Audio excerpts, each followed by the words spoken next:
Hello my dear future class, तो कैसे आप? आज हम डिस्कस करने वाले हैं क्लास 12 फिजिक्स का चैप्टर सेकंड, ठीक है, जिसका नाम है इलेक्ट्रिक पोटेंशियल एंड कैपेसिटेंस। इसके हम एमसीक्यूज देखेंगे। तो first question is the formula of electrostatic potential is, so electrostatic potential is V is equals to W upon Q naught, where W is work and Q is charge, ठीक है। So electric potential होता क्या है? The work done during by flowing a charge one point into another point.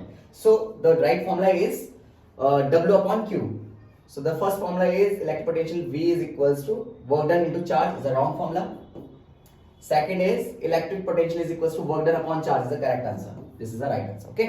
So first one is correct. Second question is the work done is moving a unit positive charge over a closed path.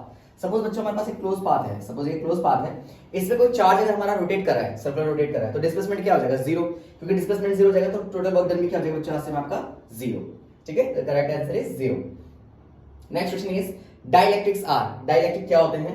Dielectric are conducting substance, wrong. Dielectric क्या होते हैं बच्चे? Dielectric ऐसे substance को कहते हैं जो electricity को कंडक्ट नहीं कर पाते हैं। तो ऐसे कौन कौन होते हैं? The non conducting substance, correct.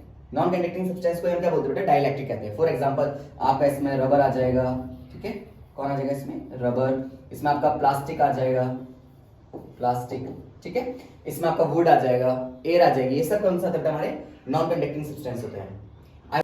The capacity of parallel plate capacitor increase when, so parallel plate capacitor की कैपेसिटी इंक्रीज कब होगी? देखो आप अगर फॉर्मूला देखेंगे पैरेलल प्लेट कैपेसिटर का फॉर्मूला होता है C is equals to epsilon naught A upon D ऐसे into K dielectric constant, okay.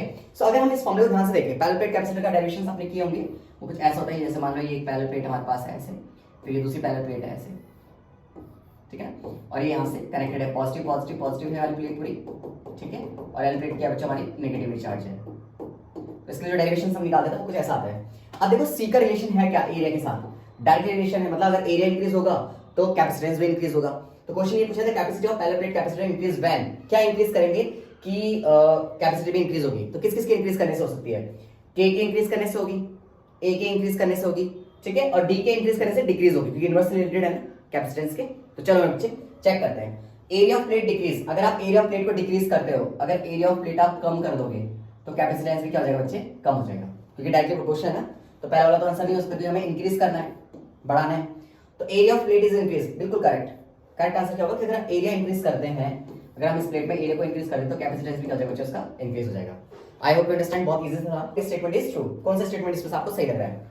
Question है electrostatic force is a conservative force, correct. Electrostatic force ही आपका कंजर्वेटिव फोर्स होता है, बाकी जो ऑप्शंस है वो रॉन्ग होंगे। इसका मतलब डर की a test charge is moving from lower point to higher potential, the potential energy test charge will be, क्या होगा अगर लोअर पोटेंशियल से हायर पोटेंशियल की तरफ जा रही है? जब बच्चों कभी भी इलेक्ट्रिक चार्ज आपका टेस्ट चार्ज अगर मूव कर रहा है लोअर पोटेंशियल से हायर पोटेंशियल की तरफ, तो उसकी एनर्जी ऐसे में हमेशा डिक्रीज होती है। क्या होती है? उसकी एनर्जी हमेशा डिक्रीज होती है। Dielectric constant for a metal, metal के लिए डाइलेक्ट्रिक कांस्टेंट क्या होता है? देखो जब भी पैरेलल प्लेट हम लेते थे, याद है ना, यहाँ पे हम डाइलेक्ट्रिक कांस्टेंट डालते हैं कोई। अगर मान लो सपोज हमने कोई ऐसा मेटल यूज कर लिया बीच में, तो उसके लिए डाइलेक्ट्रिक कांस्टेंट की वैल्यू क्या हो जाएगी बच्चों? इन्फिनिटी। तो इनफाइनाइट होती है इसकी वैल्यू, ठीक है। Dimensions of electric potential, electric potential की डायमेंशंस क्या होती है? सबसे पहले बच्चे इलेक्ट्रिक पोटेंशियल होता है V equals to W upon Q.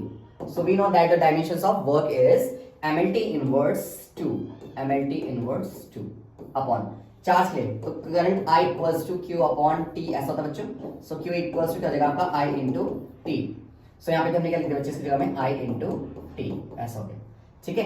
So यहाँ से क्या आ जाएगा हमारा? यहाँ से आ जाएगा हमारा M, ठीक है, L, ये भी T ऊपर चल जाएगा, T inverse 3 और I inverse 1। This is the dimensions of electric potential. So the correct answer is third one, C. Okay?